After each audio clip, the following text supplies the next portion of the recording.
Salut tout le monde, j'espère que vous allez bien, c'est Maï et aujourd'hui je suis très contente de vous retrouver pour vous parler de mes lectures de ce mois-ci. Ce mois-ci, j'ai lu les mangas qui étaient sortis, 2 mangas que j'avais dans ma pile à lire du mois dernier que j'ai rattrapé, 3 webtoons et 4 romans si je dis pas de bêtises, dont 2 étaient sur ma liseuse. Donc je vais vous parler de tout ceci juste après l'intro.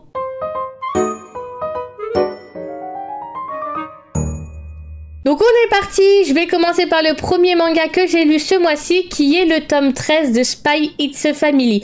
Un tome que j'ai beaucoup apprécié et qui m'a fait bien rire entre Anya et Damien parce que c'est toujours un conflit d'intérêts ces deux-là et Damien s'imagine des choses, il imagine que Anya est amoureuse de lui alors qu'en fait Anya n'est pas du tout amoureuse de lui, elle lit dans ses pensées, elle essaye de pouvoir aider son père à accomplir sa mission qu'il doit accomplir. Et j'ai eu peur aussi par la partie entre le combat entre Yuri et Twilight. J'ai eu peur que Yuri apprenne qui est vraiment Twilight et qu'il est le mari de sa sœur et c'est vraiment un bordel. Donc j'ai pas mal adoré. On a aussi appris un peu à connaître un peu plus la mère de Diamond qui Yor fait la connaissance. Donc un tome toujours aussi bien que j'ai dévoré et dont je suis pressée d'avoir la suite parce que c'était vraiment un tome chill, faut rire et beaucoup trop court pour moi. Mais j'ai quand même apprécié ce tome là. Donc j'ai lu ce 13e tome pour commencer ce mois d'octobre.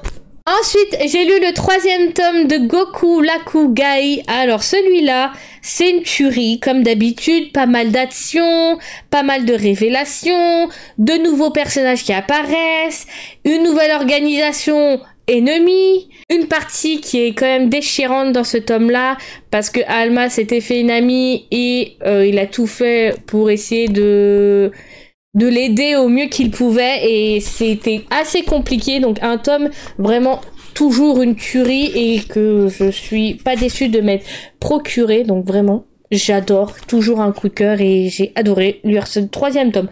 Vivement la suite, mais on m'a dit que le 4e tome ne sortirait qu'au mois de mars. J'ai envie de pleurer. Parce que c'est trop loin pour moi. Mars 2025, c'est beaucoup trop loin pour moi. Mais je pense que si on n'a pas la suite tout de suite, c'est qu'on approche trop près de la parution japonaise. Donc ce qui fait qu'on ne peut pas avoir les tomes s'ils ne sont pas sortis au Japon. Ça me paraît logique. On continue. J'ai lu ensuite le 25e tome de Jujutsu Kaisen. Alors, ce tome-là, il m'a clairement perdu. J'ai l'impression qu'il y a des phases où c'était brouillon. Il y a des parties où j'ai pas compris comment, du coup, l'autre, il est sorti de sa prison. Et je me suis dit, quoi? Mais comment il a fait pour sortir? On n'a même pas l'information. J'ai l'impression que ça a été coupé. En gros, ce tome-là est un mélange de bordel et d'incompréhension de ma part. J'ai pas compris. Peut-être que c'est que moi, mais si vous avez lu ce 25e tome de Jujutsu Kaisen, n'hésitez pas à me le dire si je suis pas la seule à pas avoir compris ce qui s'est passé. Je me suis trouvée à ne rien comprendre aux événements qui se déroulaient. Il y a beaucoup trop d'explications sur l'extension du territoire. Alors qu'on avait déjà un peu des connaissances, mais bon, reapprendre. Mais j'avoue que ça m'a un peu saoulée, j'avouerai. Ce tome-là a été saoulant. Vraiment, je l'ai pas tellement apprécié, à part les phases de combat où j'arrivais à quand même suivre. Mais ce tome-là, il m'a perdu. Parce que il y a eu pas mal d'incompréhension de ma part. Donc, un tome, j'ai rien compris. J'avouerai. Donc j'ai pas pu l'apprécier correctement. Je l'ai apprécié quand même. Mais tellement j'ai rien compris, bah je l'ai pas tellement apprécié. Je n'ai que mon avis. Ensuite, j'ai lu le 12e tome de Beck qui était sorti le dernier, il y a 6 mois. Donc avant de me remettre dans l'histoire, j'étais un peu perdue parce que ça faisait 6 mois qu'on n'avait pas eu la suite. Donc je savais plus où on s'était arrêté, mais au final, j'ai de nouveau apprécié ce tome-là. On a enfin le groupe qui a le succès mérité, mais malheureusement, il va y avoir de nouveau un problème qui va se mettre sur leur route du succès. et ça m'a frustré et énervé ce tome-là. Parce que le personnage, je ne comprends pas pourquoi il les prend en grippe comme ça, pourquoi il les méprise autant et il fait tout pour ne pas que le groupe a le succès et qui fait tout pour leur couper l'herbe sur le pied, ouais, comme on dit. Donc c'est un tome que j'ai apprécié, qui m'a frustré par ce mec-là, parce que vraiment j'apprécie énormément ce groupe qui font tout pour y arriver et être célèbre avec le mérite qu'il le mérite, parce qu'il le mérite d'être célèbre, et c'est vraiment bordel. Du coup, on est de nouveau sur une fin suspense où on a un membre du groupe qui décide de se mettre à part parce qu'il se sent trahi par un des personnages. Et ça va être un tournant crucial, je pense, dans le prochain tome, qui je ne sais pas quand est-ce qu'il sortira parce qu'il n'y a pas de date non plus. Donc à mon avis, il va sortir peut-être dans 6 mois. Je ne sais pas pourquoi ça prend autant de temps à avoir la suite, mais vivement la suite dans X mois. Donc j'ai beaucoup apprécié ce tome-là aussi, même si ça m'a bien énervé. J'avoue qu'il m'a bien énervé ce tome-là. On continue avec le 12e tome de Windbreaker que j'ai lu. Alors celui-là, j'ai adoré. On en apprend un peu plus sur le passé de Umemiya, si je me trompe pas dans son nom. Parce que vous savez, moi et les noms, pour que je les retienne, c'est un bordel. Mais on en apprend un peu plus par rapport à son passé. Et, oh my god, son passé, j'ai versé ma larme. Je vous le dis tout de suite, j'ai versé ma larme. Je m'attendais pas à ce que ça soit aussi poignant et aussi triste. Et on comprend pourquoi elle est devenue comme ça. Et qu'après, grâce à quelque chose, ça l'a fait évoluer. Ça l'a fait devenir meilleur que ce qu'il était déjà enfant. Et ça m'a touchée. Mais j'ai beaucoup aimé, c'est un tome très émouvant. On y suit aussi l'entraînement intensif des Windbreakers qui ont reçu une déclaration de guerre de Yamato Endo, le nouveau personnage qu'on avait découvert dans le tome 11. Ça va être un bordel, donc ils vont devoir se préparer au pire, devoir s'entraîner à fond. Et Sakura, il est grave motivé à protéger les Windbreakers, à protéger l'établissement et à tout faire contre cette déclaration de guerre. Donc vivement la suite de voir comment ça va se passer, parce que je pense que là dans le 13e tome on va avoir le combat entre les deux clans et la déclaration de guerre elle est au taquet.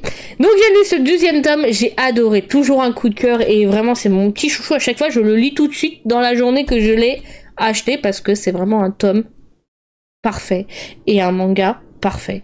Voilà, c'est ce que j'ai à dire pour ma défense.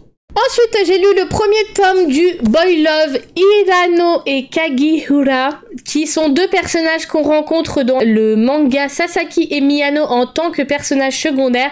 On n'a pas vraiment le temps de les connaître. Et dans ce premier tome, ça nous permet d'en apprendre un peu plus sur eux, de comment s'est passée leur colocation, parce qu'ils partagent une chambre dans l'établissement scolaire où ils sont. Et au début, ça se passe pas très bien, mais au final, ils apprennent à se connaître et ça se passe plutôt très bien. Et ils se lient d'amitié et un peu plus de sentiments apparaissent au fil de ce tome-ci. Mais ça, ce premier tome, avant tout, on apprend à connaître les personnages, que j'ai beaucoup apprécié. Donc c'est un tome tout en douceur, où on apprend à les connaître avec leurs pensées vis-à-vis de l'autre. Vraiment un plaisir à lire et un plaisir à découvrir ces deux personnages qu'on avait rencontrés lors d'une histoire courte dans le tome de Sasaki et Miyano, dans le tome 2 je crois si je me trompe pas, mais on les voit apparaître dans le manga Sasaki et Miyano. Donc j'ai lu ce premier tome qui est vraiment sympathique. Je vous ai montré, oui, l'intérieur. Est-ce que je peux vous montrer quand même les dessins de ces personnages? Voilà. C'est un boy love, mais très soft. De toute façon, on apprend à les connaître dans ce premier tome, donc il se passe absolument rien. Et les sentiments ne sont pas encore sûrs. Voilà. C'est tout ce que j'ai à dire pour le moment. On continue avec un autre manga nouveauté que j'ai lu, qui est le tome 1 du manga Les Noces des Lucioles.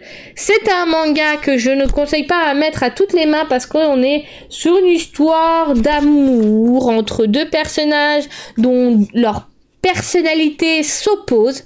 On a une jeune femme qui est atteinte d'une maladie cardiaque et les médecins lui ont indiqué qu'elle ne vivrait pas jusqu'à l'âge adulte. Et elle va faire la connaissance d'un tueur qui lui est un tueur sanguinaire et qui ne rate jamais ses victimes.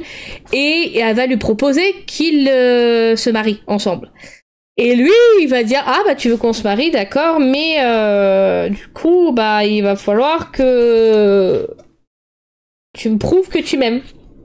Que vraiment t'as eu le coup de foudre pour moi, tout ça. Donc elle va essayer de lui montrer qu'elle a eu un coup de foudre pour lui. On est sur une jeune femme qui, malgré qu'elle soit fragile niveau santé, ne se laisse pas marcher sur les pieds par sa belle-sœur qui fait tout pour lui saquer le moral. Sa belle-mère est une vraie connasse, on va se le dire, pardon, excusez-moi du terme, j'ai cherché à dire quelque chose de très gentil. Et le père, il fait tout pour protéger sa fille, pour la surprotéger et faire en sorte qu'elle trouve le bon parti pour se marier. Sauf qu'elle va se faire kidnapper. Et attention, ça risque de faire peur. Et lui, elle va faire la connaissance de lui et lui demander de l'épouser. Enfin, elle va lui demander de l'épouser pour qu'il lui sauve la vie, en fait. Et on va, du coup, suivre ces deux jeunes gens. Et vraiment, j'ai beaucoup apprécié ce premier tome où on apprend à découvrir les personnages. Il y a des scènes qui sont plutôt marrantes. Lui, il est assez foufou, un peu cinglé. C'est une histoire d'amour atypique que j'avais envie de découvrir. Et ce premier tome était une excellente découverte. Donc j'ai beaucoup apprécié ce premier tome. Donc un coup de cœur dès le premier tome. Ce qui est assez rare, mais qui arrive des fois. Donc c'est une histoire assez sombre, avec deux personnages qui les opposent. Et que je peux que vous conseiller si vous aimez les histoires un peu sombres, dark, où on a deux personnages qui ont deux personnalités vraiment opposées, mais qui vont apprendre à se connaître et vraiment... Vivement la suite de voir comment ça va se passer, parce que j'aimerais bien voir comment leur histoire va évoluer à ces deux-là. Du coup, j'ai lu le premier tome du manga Les Noces des Lucioles. On continue avec le 13e tome de l'Atelier des Sorciers que j'ai lu. On continue sur la menace qui pesait sur Coco, qui pesait du moins sur le royaume des sorciers totalement. Et on peut se dire, ça a été compliqué à régler. C'est un tome qui est sous le signe du pardon, qu'il faut savoir pardonner des actes assez cruels et des actes qui ont une raison d'avoir été faits. Et ça, c'est vraiment ce tome-là qui a ce but-là. Donc j'ai beaucoup apprécié ce 13e tome. Par contre, la fin laisse présager que ça va pas bien se conclure, la suite de cette histoire de pardon. Donc j'espère que la menace qui pèse sur eux va être réglée. Donc vivement de voir dans le 14e tome qui devrait sortir à mon avis dans un peu longtemps, parce que c'est vrai que je crois que le 12e tome était sorti l'année dernière et c'est dur d'attendre la suite. Mais je suis contente de suivre les aventures de Coco, qui est vraiment un univers que j'aime, des sorciers, la magie, et voilà. C'est vraiment un truc que j'apprécie et qui m'a fait connaître ce manga.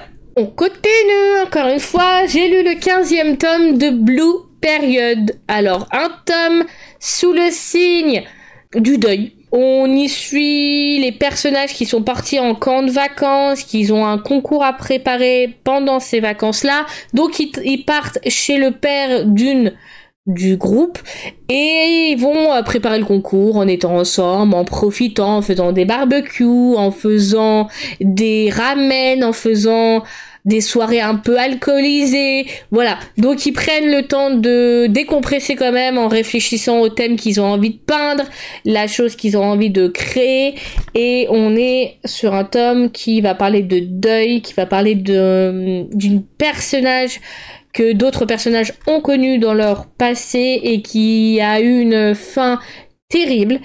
Et j'ai été touchée, encore une fois, par ce tome-là.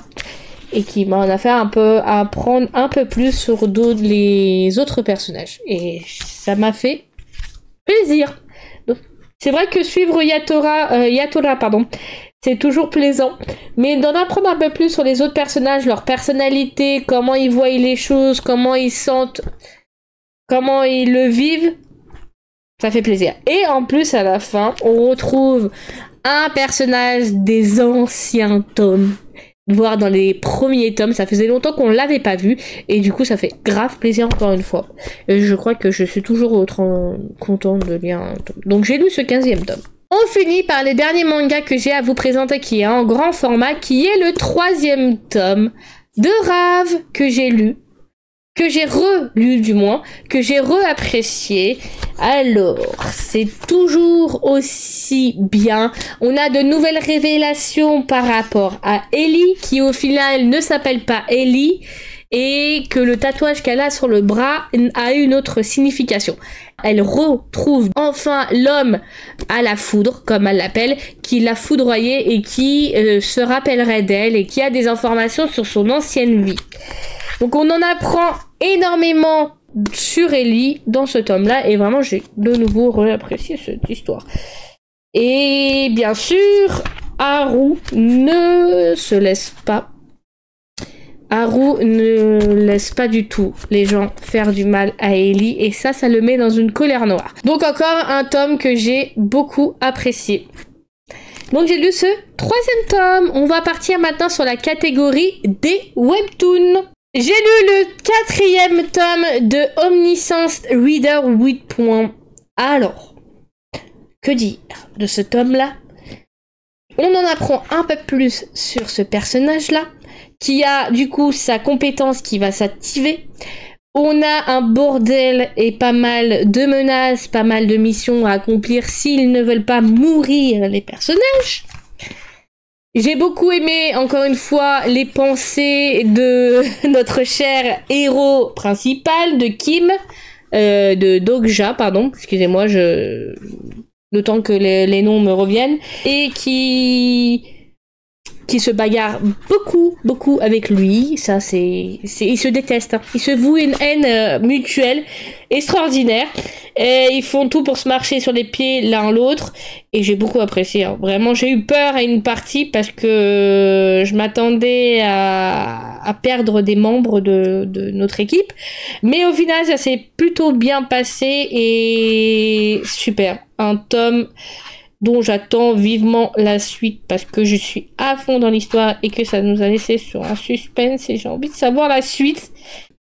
Donc j'ai adoré. J'ai adoré, c'est un nouveau Solo Leveling mais dans un univers un peu plus dark et plus flippant où là vraiment les personnages sont menacés de mort s'ils n'accomplissent pas les missions et vraiment trop bien. Donc j'ai lu ce 4e tome. On continue avec un autre webtoon que j'ai lu, qui est le 6e et avant-dernier tome de Marry My Husband. On a enfin une fin heureuse pour Ji-won, qui va devoir de nouveau régler un problème sur sa route. Le retour de sa mère, qui va foutre un bordel et qui est vraiment horrible. Et j'ai été touchée par cette partie-là. J'ai trouvé ça horrible d'avoir une mère comme ça. On a un avant-dernier tome où tout se règle enfin entre les deux persos, qui avancent à leur rythme, ont fait tout ce qu'ils pouvaient pour pour régler tous les problèmes qui se sont mis en travers de leur route. J'ai admiré leur ténacité, j'avouerai, des personnages qui m'a vraiment touchée. Ji-won, c'est une femme que je suis impressionnée par sa force mentale malgré toutes les crasses qu'elle a pu avoir, et je suis pressée de voir la suite de leur aventure parce que je sais que le webtoon se conclut normalement avec ça. Sauf que comme il y a des spin-offs, il y a un autre tome où on va y suivre du coup la vie en couple des deux personnages, l'évolution et de comment leur vie va se passer par la suite. Donc je pense qu'il y aura un dernier tome. Donc j'ai lu ce 6e tome. Et on va finir du coup par le dernier webtoon que j'ai lu ce mois-ci, qui est le tome 4 de Because I Can't Love You, avec Cole en première de couverture. Trop mignon parce que ce tome-ci va lui être consacré pour la problématique qui va se passer dans ce tome-là. Il va y avoir beaucoup de révélations, beaucoup de pleurs, beaucoup de cœurs brisés, beaucoup de d'explosions, dans tout genre de trucs, d'amitié toxique, de soirées bordéliques où ça finit mal. Donc c'est un tome que je redécouvre et que je relis l'histoire parce que j'avais déjà lu l'histoire sur l'application Webtoon France. Et vraiment, je re-apprécie le webtoon, c'est toujours un coup de cœur. Je suis touchée par l'histoire de Cole, enfin par le fait qu'il a caché tout ce qu'il a caché et qu'il pensait pas à mal. On a Liam qui fait un grand pas vers l'avant. C'est un tome, en fait, tu passes par toutes les émotions. Ça fait haut, ça fait bas, ça fait haut, ça fait bas, ça fait haut, ça fait nouveau bas. Ouais, donc tu passes, c'est un yo-yo. Ce tome-là, il a été un yo-yo. Et la fin, elle te laisse sur un suspense. Mais bon, comme j'avais déjà lu le webtoon, ça va. Mais pour ceux qui suivent le webtoon en version physique, c'est frustrant. Parce que la fin, ouais, ça se passe pas comme prévu. Donc, quatrième tome que j'ai de nouveau apprécié. Hein, j'ai pas envie de vous dire. Donc, vivement la suite. Malgré que je l'ai déjà lu sur Webtoon France. Mais voilà. On va partir maintenant sur les romans. Donc, les romans. J'en ai 2 en physique. Mais j'en ai 2 en liseuse. Donc on va commencer par ceux que j'ai lus en liseuse. J'ai lu les 2 premiers tomes. Enfin l'intégralité du roman Warrior, qui est de la romancière. Alors attendez, parce que le temps que je me rappelle, j'ai mon petit carnet pour me rappeler. De la romancière Andy Wu, qui va nous raconter l'histoire de Aurélien Faure qui revient à Toulouse, où il a grandi et il intègre en fait l'équipe de basketball. Et il va retrouver dans cette équipe de basketball le capitaine qu'il connaît depuis son enfance, Léonard. Sauf que celui qu'il a connu n'est plus du tout le même. Il l'a connu gentil, tout ça, sauf qu'il n'est plus du tout gentil. Et que quand ces deux-là sont ensemble, ça s'envoie des pics, mais des pics assez violentes, en fait. Des fois, ça peut venir en bagarre. En fait, ils se provoquent tellement, du moins Aurélien se protège. Léonard est un vrai connard au début avec Aurélien, on va se le dire. Oui, j'ai oublié de vous préciser que c'est un boy love. Voilà, c'est une relation entre hommes, mais qui est très soft. Personnellement, moi je trouve il était soft. Il y a des scènes de sexe. Non, dans le premier, ça va. Il n'y en a pas tellement. Enfin, il n'y en a pas, je crois. Je me rappelle plus. Mais voilà. Donc c'est un premier tome que j'ai... Donc le premier tome, je l'ai apprécié. C'est dans un univers basketball. Donc c'est le deuxième que je lis. Mais avec du boy love, j'avouerais que c'est le premier. Et j'ai bien aimé suivre l'histoire d'Aurélien et des Léonard. Malgré que les deux s'envoient beaucoup de piques. Et que des fois... ça tourne un peu en rond au niveau de leurs problématiques, alors qu'il y a juste un manque de communication entre les deux. Et le fait qu'il y en a un autre qui est hyper têtu et qui reste borné et têtu et qui se ferme comme une huître. Donc ça finit toujours en cacahuète. Donc j'ai apprécié cette histoire qui a commencé doucement, où on apprend à connaître les personnages, leur caractère, leur personnalité, leurs émotions, leur façon de gérer telle information, tout ça. Donc vraiment super. Et ensuite j'ai enchaîné sur le tome 2. Le tome 2, c'est pareil, on est sur la continuité, encore toujours la problématique de la communication, on a les sentiments qui se mêlent dedans, on a encore le personnage qui se ferme comme une huître, alors qu'il suffit juste qu'il dise ce qu'il a sur le cœur, c'est quoi le problème, ce qui n'est pas évident parce que la communication, je sais qu'on n'est pas tous pareils et qu'on a tous une personnalité propre à chacun. Moi, je suis la première à pas trop savoir m'exprimer sur mes émotions. Quand ça va pas, je préfère m'enfermer comme une huître, donc je peux m'identifier à Léonard. Mais c'est vrai que ça a été frustrant à lire parce que, on va dire, plus de la moitié du tome, on a ça. Je t'aime, mais je m'en renferme. Laisse-moi tranquille, j'ai pas envie de te parler. J'ai pas envie de te dire ce qui va pas. Donc je me renferme comme une huître. Et en fait, c'est comme ça, ça tourne en rond dans ce tome-là. Donc ça m'a un peu plus saoulé que le tome 1. Parce qu'on est quand même sur le tome 2. Et qui est le dernier. Et j'aurais voulu un peu plus d'évolution, de communication. Et en fait, il y a des tensions pour rien, en fait. Parce que malgré que je peux le comprendre, hein, parce qu'avec ce qu'il a vécu, c'est pas évident. On est quand même sur quelque chose qui est vraiment très triste et un passé douloureux. Mais c'est vrai que ça crée des tensions entre les deux personnages qui fait que ça leur bloque une possible relation et qui fait que ça gâche un peu plus de la moitié du roman. Donc j'ai quand même apprécié ce roman. Mais il m'a quand même saoulé. J'avouerai. C'est mon avis, mais il m'a un peu saoulé parce que voilà, plus de la moitié c'était des tensions, des problèmes et on s'engueule et puis on se réconcilie, puis on s'engueule et puis on se réconcilie. Waouh, un peu. Voilà, juste milieu, c'est bien, mais là c'était trop pour moi. Donc j'ai lu ces deux romans, ces deux tomes, de la même auteur. Ensuite, j'ai lu le roman Royal Bodyguard des romancières Aimée Lou. C'est pas le premier roman que je lis de ces romancières-là. C'est un boy love, donc je préfère préciser. Voilà.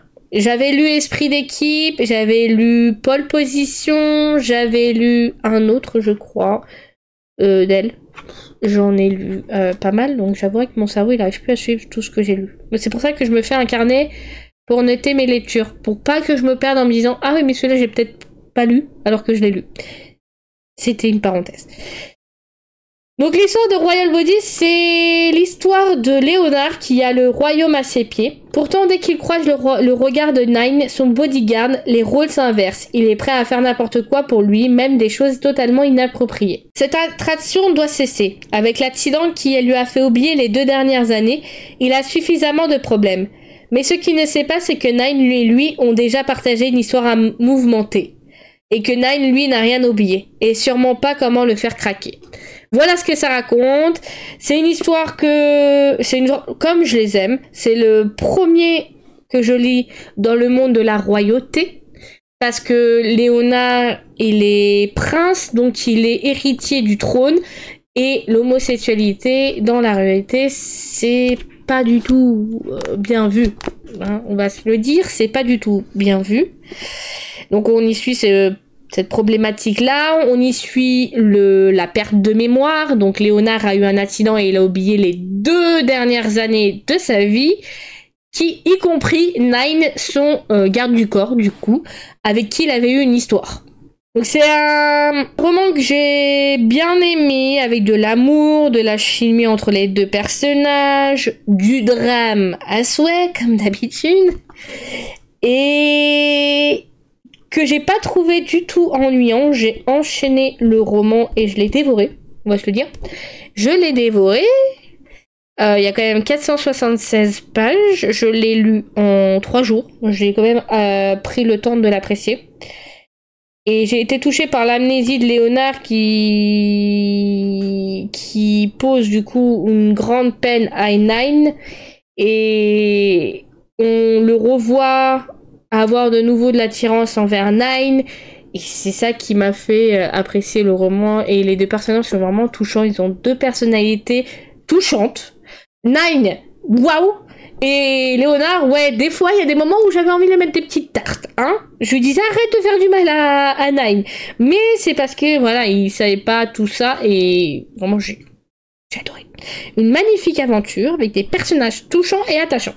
Je peux que vous le conseiller si vous aimez le genre boy love dans les romans, et que vous connaissez pas ce roman. Donc j'ai lu ce roman-là, et on va finir par le dernier roman que j'ai lu ce mois-ci, qui est le plus beau. Enfin, le plus beau. Pour lequel j'ai craqué juste parce que l'édition était magnifique, en fait. Je connaissais pas du tout l'histoire. Mais alors, je suis pas déçue de me l'être procuré parce que du coup, j'ai adoré l'histoire de Dear Ava. Moi et la prononciation de l'anglais, ça fait 2. De Ilza Maden Maïs. Une magnifique édition qui m'a coûté quand même un bras 24,90 €, éditée par les Plumes du Web. On est sur l'histoire de Ava qui se réveille dans les bois toute seule, sans aucun souvenir de ce qui s'est passé, mais elle sait qu'elle a été violée.